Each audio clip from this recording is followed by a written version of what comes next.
এগুলো বাংলাদেশের ট্রলার, সব সিজ করে রাখা হয়েছে, এখন ভেঙে চলে গেছে ইঞ্জিন।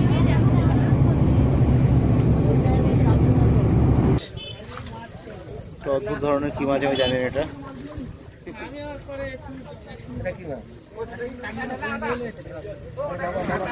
সব বাছাই করা হচ্ছে মাছ, সব বরফ করা হয়েছে, প্যাক করা হয়েছে।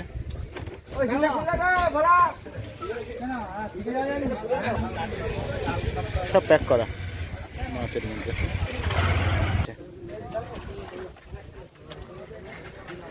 প্রচুর বাছাই করা হচ্ছে। কি বড় একটা তেড়ে মাছ, এইসব মধুভোলা। মদ খাওয়া কম হয়েছে, আর আমি যেটা সহ্য করতে পারি সেটাতে একটু মদ খেলে মানে সে আমার কাজ করে না। তেড়ে মাছ কিছু তার কাজ করে ঠিক আছে। একদিন মধুভোলা এইসব পাওয়া গেছে, ইলিশ, ছোট ছোট ইলিশ আছে কিছু। সব মাছ হচ্ছে, প্যাক হচ্ছে। নমস্কার বন্ধুরা, ওয়ার্ক ফ্রম ড্রোনের আরও একটি নতুন এপিসোডে আপনাদের সবাইকে স্বাগত।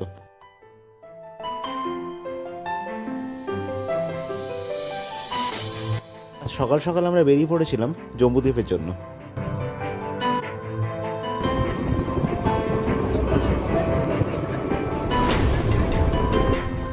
এখন আমরা আছি বেনফিশ ফিশিং হারবার, আর এই বেনফিশ ফিশিং হারবার থেকেই জম্বুদ্বীপের লঞ্চ ছাড়ে।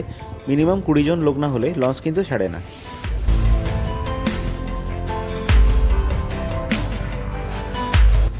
আমরা টিকিট বুক করে নিয়েছিলাম, আর টিকিট হচ্ছে পার হেড 150 টাকা করে।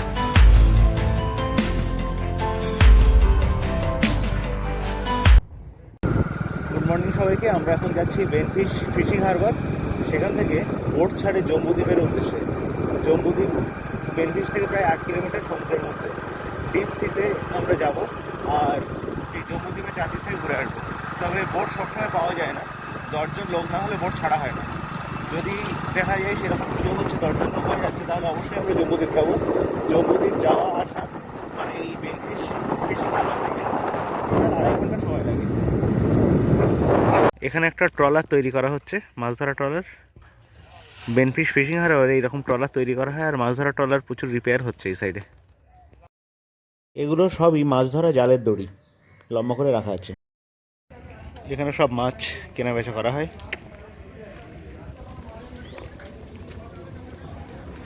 মাছের নিলাম হয় এখানে।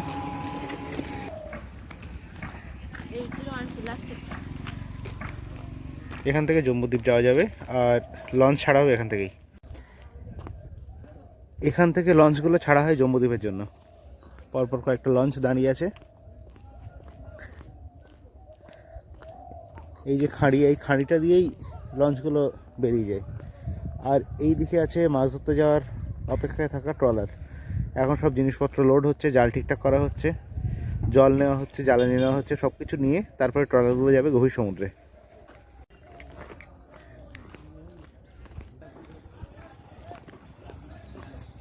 এইদিকে জাল রিপেয়ার করা হচ্ছে, মাছ ধরার জাল তৈরিও করা হচ্ছে।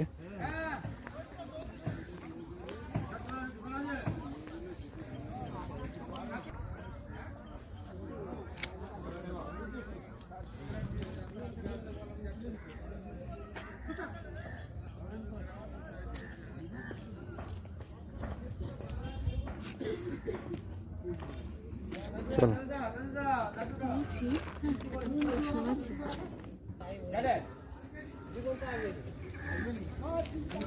বিশাল বিশাল ট্রলার আছে, এখানে জালও রাখা।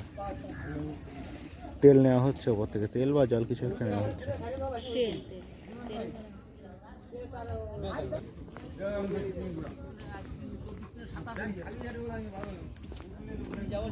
তেল ভরা হচ্ছে ট্রলারে।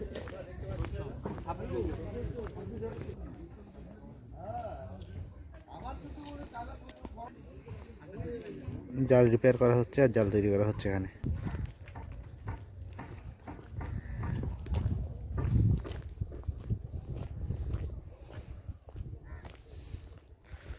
যেটি সেখানটা আর প্রচুর ট্রলার দাঁড়িয়েছে। আর ওই সাইড দিয়ে দেখেছিলাম ট্রলার তৈরি হওয়ার যে জায়গাটা, এখান থেকে ট্রলার তৈরি করে নামানো হয় জলে। গার্ডরেল লাগানো আছে, শিপ লঞ্চ করার মতোই নামানো হয় এদেরকে জলে।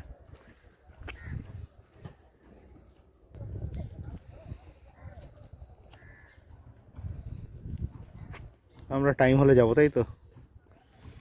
টাইম হলে যাবে।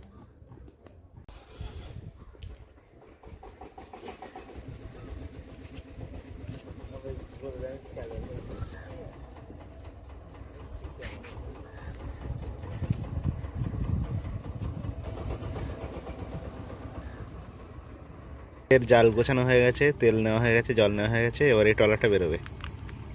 কতদিনের জন্য বেরোবে ঠিক নেই, 7-8 দিন বললো। ওই রকমই 10-12 যায়, দিনও যায়। 12 দিনের জন্য যায়, তাই তো?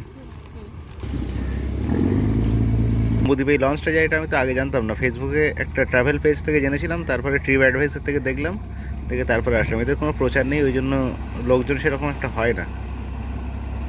এখান দিয়ে ট্রলারগুলোকে নামানো হয় নিচে। আমরা উঠে পড়েছি জম্বুদ্বীপ যাওয়ার লঞ্চে। লোক হয়েছে 8 জন মতো, আর 12 জন হলে ছাড়া হবে। আমাদের জার্নি শুরু হলো জম্বুদ্বীপের দিকে। লঞ্চে লোক হয়েছে প্রায় 35 জনের ওপরে। যেতে আসতে 2 ঘন্টা লাগবে, আর আধ ঘন্টা ঘোরানো হবে জম্বুদ্বীপের চারপাশে। বেনফিশ মৎস্য বন্দর ছাড়িয়ে আমরা বেরিয়ে যাচ্ছি। এই ঘাট থেকে আরো 2 জনকে তুলে নেওয়া হচ্ছে।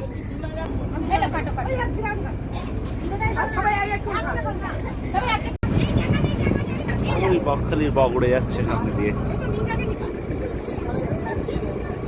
ওই মন্দিরটা ধারে আমরা গিয়েছিলাম, এবারও যাব জম্বুদ্বীপ থেকে ফেরার পরে। ওই যে মন্দিরটা,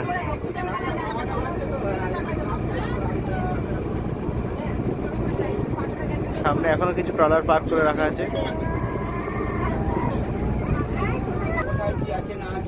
আপনারা যে জম্বুদ্বীপটায় যাচ্ছেন, জম্বুদ্বীপটা কিন্তু নো ম্যানস ল্যান্ড। কেন নো ম্যানস ল্যান্ড? ওই জম্বুদ্বীপে একটা সময় 2008 সালের আগে 120টা আদিবাসী ঘর ছিল, ওরা বসবাস করতো, এবং 1 থেকে 1.5 লাখ লোক এই যে শুটকি মাছের ব্যবসাটা করছে, এটাও আগে জম্বুদ্বীপ হতো। নাম এটা আপনারা প্রশ্নই করতে পারেন কেন? কারণ ভারতবর্ষে ব্রিটিশরা 200 বছর রাজত্ব করে গেছে। যখন যে লর্ড সাহেব আমাদের বকখালির বুকে শাসন করেছেন, ওদের স্মৃতি এখনো পর্যন্ত আমাদের বয়ে বেড়াতে হচ্ছে। যেরকম আপনারাও যে বেড়াতে এসছেন, আমরা যে বসবাস করি, আমাদের গ্রাম পঞ্চায়েতের নাম হচ্ছে ফেজারগঞ্জ। ফেজার সাহেব ছিলেন বলে ফেজারগঞ্জ। হেনরি আইল্যান্ড, হেনরি সাহেব ছিলেন বলে Henry island. It what it, এটা একটা দ্বীপ, এটার নাম পাতি বনিয়া। এটা একটা পোর্শন জঙ্গল, ফরেস্ট অফিস, তারপরে জনবসতি। আর এটাই হচ্ছে ফেজারগঞ্জ কার্গিল সি বিচ। আপনারা যদি বকখালির সি বিচে নেমে সোজা সি বিচ দিয়ে হাঁটতে হাঁটতে চলে আসেন, একেবারে এই মোহনার মুখে চলে আসতে পারবেন। তবে জম্বুদ্বীপে হতো। সরকার সবাইকে তুলে দিয়ে নো ম্যানস ল্যান্ড করে দিয়েছে। কেন করেছিল? পাথরের পর থেকে কোর এলাকা, আর কোরে যেতে হলে আপনাকে ক্যানিংয়ে যেতে হবে। পুরোটাই বেঙ্গল মানে বঙ্গোপসাগর। তখন প্রায় খাদ্যবশত বঙ্গোপসাগরে চলে গেছে। আর চলে গেলে আর কোনো প্রকারে তো পাবেন না। একই স্থলে একটা কথা বলি, যদি চলে যায় তাহলে মাছের ইন্টারনেট পাবে।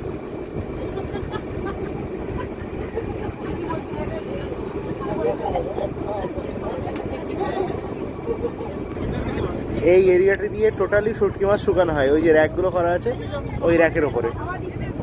আর এইটা হচ্ছে কার্গিল বিচের শেষ, এরপরে টোটালি ওপেন সি, বঙ্গোপসাগর। ঠান্ডা লাগছে তাই আমরা সব নিচে বসেছিলাম একটু আগে। সামনে দেখা যাচ্ছে জম্বুদ্বীপ, ওই যে এসে গেছে, অনেকটা ধারে গেছে।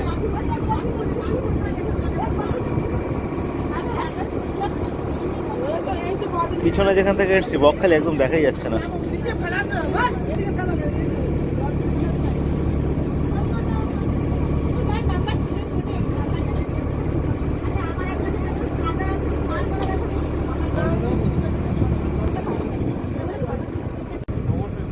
গাড়ি ঢুকে গেছে দ্বীপের মধ্যে, আর পাশেই চর, আর এই পাশে আছে ম্যানগ্রোভের জঙ্গল।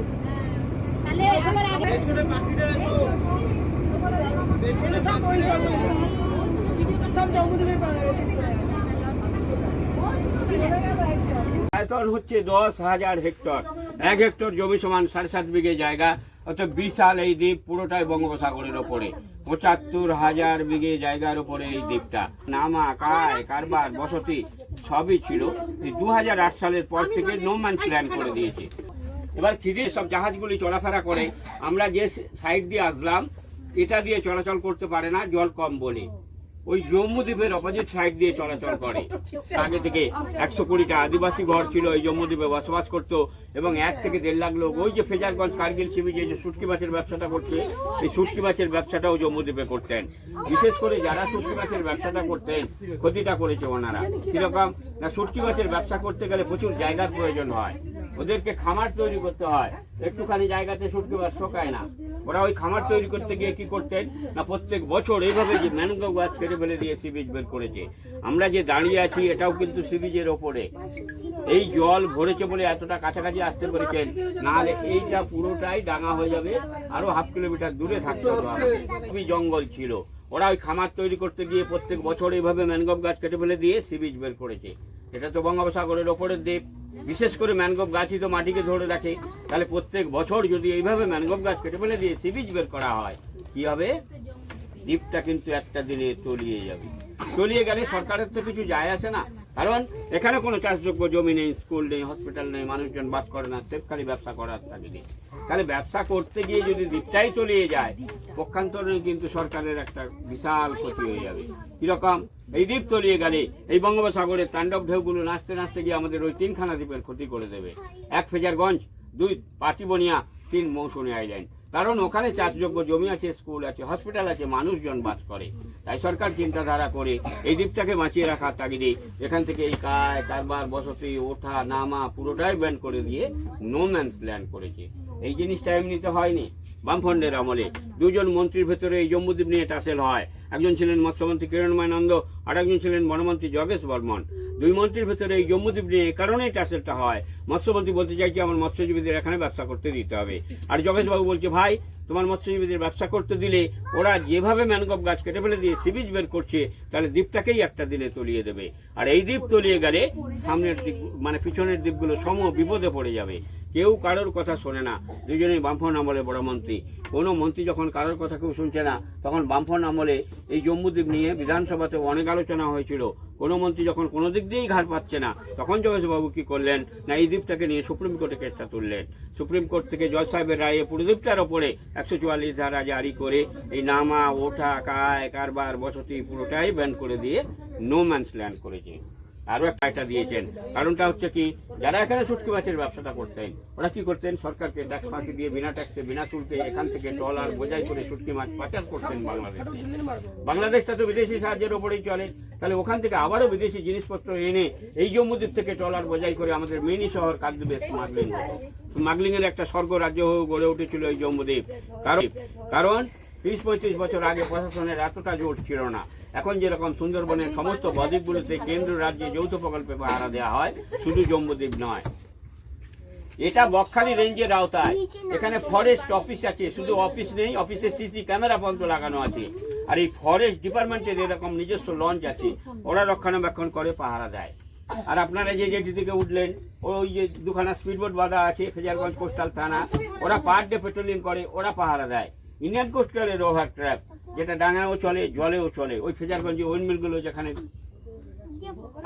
তাহলে জজ সাহেবের রায়ে ছিল, ওরা যেখানে মাছ কাঁকড়া ধরতো, জঙ্গলে বসবাস করতো, ওদেরকে সাগর দ্বীপ, যেখানে কপিলমণির মন্দির আছে, গঙ্গাসাগর মেলা হয়, ওখানে ভেস্টল্যান্ড জায়গার উপরে 120টা ঘর বানিয়ে ওদেরকে মৎস্যজীবী কার্ড দেওয়া হয়েছে। ওরা সেইভাবে ছোট ছোট নৌকো নিয়ে এসে মাছ কাঁকড়া ধরতে পারবে, কিন্তু কোনো প্রকার বসতি করতে পারবে না এই শর্তে। আর এই যে 1 থেকে 1.5 লাখ লোক যারা এখানে শুটকি মাছের ব্যবসাটা করতেন, ওরা যে এতটাই অপকর্ম করতেন, গাছ কাটতেন, সি বিচ বের করতেন, স্মাগলিং করতেন, ওদেরকে ওই যে ফেজারগঞ্জ কার্গিল সি বিচ দেখালাম, ওই 1 থেকে 1.5 লাখ লোককে ওখানেই পুনর্বাসন দেওয়া হয়েছে। এই কারণেই দেওয়া হয়েছে, সামনে ফেজারগঞ্জ কোস্টাল থানা, ইন্ডিয়ান কোস্টালের অফিসটাও ফেজারগঞ্জে, বকখালি ফরেস্ট রেঞ্জ অফিসটাও ফেজারগঞ্জের ভেতরে। ওরা ওখান থেকে ট্রলার বোঝাই করে আর শুটকি মাছ বাংলাদেশ পাচার করতে পারবে না, আর বাংলাদেশ থেকে বিদেশি জিনিসপত্র এনে স্মাগলিংও করতে পারবে না। তাহলে প্রথম পয়েন্টটাই বুঝতে পারছেন, কয়েক হাজার পরিযায়ী পাখি এই সি বিচটার উপরে দেখা যায়। যেরকম পাখির মধ্যে সাইবেরিয়ান শ্রীগাল, শ্রীডাক, অন্যান্য প্রজাতির প্রচুর বিদেশি পাখি এখানে আসে। ওরা ওই শীতকালে আসে, গরম পড়লে আর থাকে না, চলেই যায়। এই কারণেই আসে, নির্জন দ্বীপ বলে কেউ ওঠা নামা করে না। এই যে জঙ্গলটা দেখছেন, প্রচুর বিষধর সাপ আছে, সাপের মধ্যে যেরকম কেউটে, শ্রীগাল আছে, বাঁদর আছে, বনবিড়াল আছে, অন্যান্য জীবজন্তু যেগুলো জঙ্গলে থাকে সেগুলো আছে। আর কি আছে, ওই যে আদিবাসীরা এখানে থাকতেন, ওরা যেহেতু এখানে মাছ কাঁকড়া ধরার সঙ্গে সঙ্গে জঙ্গলে বসবাস করতেন, ওরা সাইড বিজনেস হিসাবে প্রচুর পরিমাণে শুয়োর প্রতিপালন করতেন। এই শুয়োরগুলোকে বন্য পশু হিসাবে গণ্য করে ফরেস্ট ডিপার্টমেন্ট নিয়ে যেতে দেয়নি। প্রচুর পরিমাণে শুয়োর এখানে আছে। আপনারা ওপার থেকে এপারে পাড়ি দিয়ে আসলেন, এত বড় বঙ্গোপসাগর পেরিয়ে ওই পাঁচিবড়িয়া বা বকখালি থেকে হরিণ পেরিয়ে এই জম্মুদ্বীপে আসতে পারবে না, এটা সম্ভব নয়। এত বড় জল হরিণ পাড়ি দিতে পারে না, কারণ হরিণও জল পারাপার করতে পারে। কিরকম না, সুন্দরবনের ছোট ছোট খাড়িগুলোতে এপারে জঙ্গল ওপারে জঙ্গল এপার করতে পারে। ফরেস্ট ডিপার্টমেন্টের যে এরকম নিজস্ব লঞ্চ আছে, ওই লঞ্চে করে 5 বছর আগে 50টা হরিণ এনে এখানে ছাড়া হয়েছে। তারও প্রজনন শুরু হয়ে গেছে, প্রচুর পরিমাণে এখানে হরিণও হয়েছে। এখানে বাঘ, কুমির, অন্যান্য জীবজন্তু কিছুই নেই। তাহলে এই দ্বীপটার ওপরে কি কি পশু পাখি আছে এটা আপনাদের বললাম। জম্মুদ্বীপে যাচ্ছে আমরা।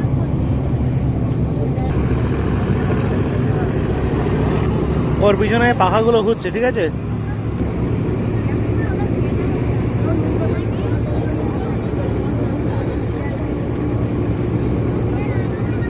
আরো একটা লঞ্চ যাচ্ছে ওই দ্বীপের দিকে, আর আমরা ফিরে এসেছি। জঙ্গলের মধ্যে পুরো বক ভর্তি হয়ে আছে, ট্রলার দাঁড়িয়ে আছে, আর এই সাইডে কার্গিল বিচ। এগুলো বাংলাদেশের ট্রলার, সব সিজ করে রাখা হয়েছে, এখন ভেঙে চলে গেছে, ইঞ্জিনগুলো শুধু খুলে নেওয়া হয়েছে। এই ট্রলারটা সম্প্রতি সিজ করা হয়েছে, দেখুন পিছনে চট্টগ্রাম লেখা আছে। এরা চুরি করে মাছ ধরতে ঢোকে আমাদের ভারতীয় জলসীমার মধ্যে, মাছ চুরি করতে ঢোকে, আর ইন্ডিয়ান কোস্টগার্ড এদের ধরে এনেছে, আর এটা সিজ করে রাখা হয়েছে। এখন পুরো জোয়ার হয়ে গেছে। আমাদেরগুলোর কালার হচ্ছে, আমাদের ট্রলারগুলো সবগুলোই গেরুয়া কালার, আর বাংলাদেশের ট্রলারগুলো কালো কালার। বরফ লোড করা হচ্ছে মাছের জন্য।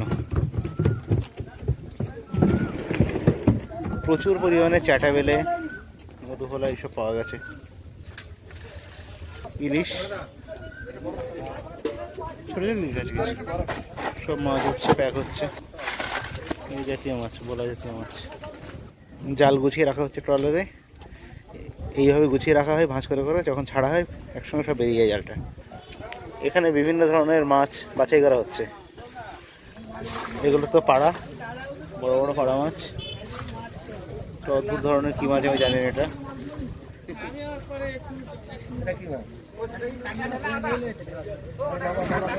সব বাছাই করা হচ্ছে মাছ, সব বরফ করা হয়েছে, প্যাক করা হয়েছে।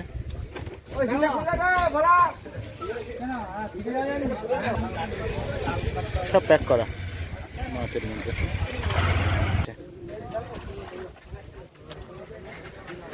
প্রচুর বাছাই করা হচ্ছে। কি বড় একটা তেড়ে মাছ, এইসব মধুফলা। মদ খাওয়া কম হয়েছে, আর আমি যেটা সহ্য করতে পারি সেটাতে একটু মদ তুলে, মানে সে আমার কাজ করে না, সব তেড়ে মাছ। তার কাজ করে ঠিক আছে। একদিন প্রচুর শুটকি মাছ, সব শুকাতে দেওয়া হয়েছে রোদে। শুটকি মাছের মাঠ, মাছের মাঠ। এইগুলো হচ্ছে খাওয়ার জন্য শুকানো হচ্ছে, এই শুটকি মাছগুলো। আর আগে যেগুলো দেখাচ্ছিলাম ওগুলো মাছের সার। মাছের সার বলতে মাছের খাবার। সব ঝুড়িতে করে প্যাক হবে। লোটে মাছ শুকনো, মাছ শুকোতে দেখা হচ্ছে পরপর। এরা একসময় জম্বুদ্বীপে শুটকি মাছের ব্যবসা করতো, এদেরকে এখন কার্গিল বিচে পুনর্বাসন দেওয়া হয়েছে। জায়গাটায় সমুদ্রের হাওয়া আছে, তা সত্ত্বেও ভালোই মাছের গন্ধ। ঝুলিয়ে রাখা মাছগুলো হচ্ছে লোটে মাছ, ওগুলো কাঁকড়ার চার। মাছগুলো সবে দেওয়া হয়েছে, এরপরে এগুলো সব ছাড়িয়ে দেওয়া হবে। এটা হলো বকখালির কার্গিল বিচ। সি বিচের ওপর ক্রিকেট খেলা হচ্ছে।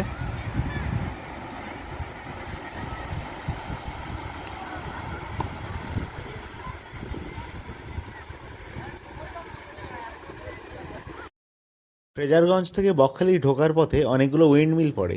এই উইন্ডমিলগুলো আগে যখন বকখালিতে কারেন্ট আসেনি তখন এগুলো কাজ করতো, আর এখন কারেন্ট আসার পর থেকে এগুলো সবসময় বন্ধই থাকে।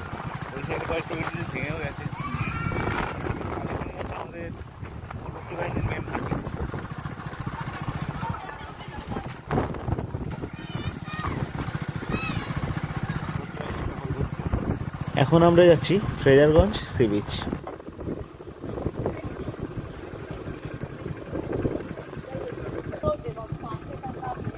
আর এটাকে হেনরি ফ্রেজারের বাড়ি বলে চালানো হয়, কিন্তু এটা হেনরি ফ্রেজারের কোনো বাড়ি না, ভুলভাল লোককে বুঝিয়ে রাখা হয়। আমাদের বকখালি সিরিজের জম্বুদ্বীপ স্পেশাল এপিসোড আপনাদের কেমন লাগলো অবশ্যই কমেন্টে জানাবেন। ভিডিওটা ভালো লেগে থাকলে লাইক কমেন্ট শেয়ার অবশ্যই করবেন। এরকমই নতুন নতুন ইনফরমেটিভ ঘুরতে যাওয়ার ভিডিও দেখতে ওয়ার্ল্ড ফ্রম ড্রোন চ্যানেলটাকে অবশ্যই সাবস্ক্রাইব করবেন।